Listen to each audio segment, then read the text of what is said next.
رسول اللہ صلی اللہ علیہ وآلہ وسلم نے فرمایا، تم دوسروں کی دیکھا دیکھی کام نہ کرو کہ جو کہنے لگو اگر لوگ ہمارے ساتھ بھلائی کریں تو ہم بھی ان کے ساتھ بھلائی کریں، اور اگر لوگ ہمارے اوپر ظلم کریں تو ہم بھی ان پر ظلم کریں، بلکہ تم اپنے آپ کو اس بات پر قائم رکھو کہ اگر لوگ بھلائی کریں تو تم بھی ان پر بھلائی کرو، اور اگر لوگ برا سلوک کریں تب بھی تم ان پر ظلم نہ کرو۔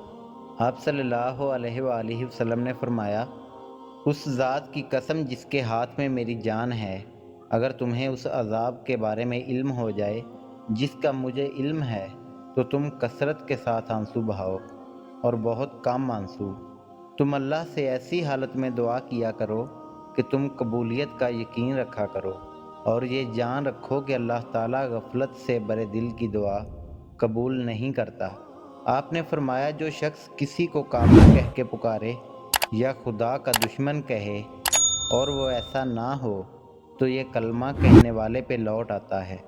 آپ صلی اللہ علیہ وآلہ وسلم نے فرمایا، 3 بندوں کی دعا کبھی رد نہیں ہوتی: مظلوم کی دعا، مسافر کی دعا، اور والدین کی اپنی اولاد کے حق میں دعا۔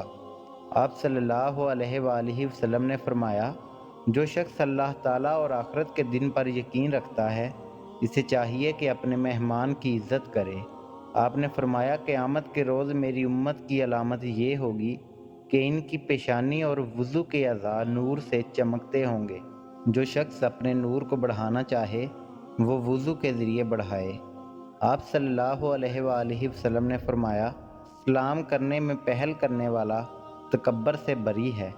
آپ نے فرمایا، اذان اور اقامت کے درمیان دعائیں رد نہیں ہوتی، لہٰذا دعا مانگا کرو۔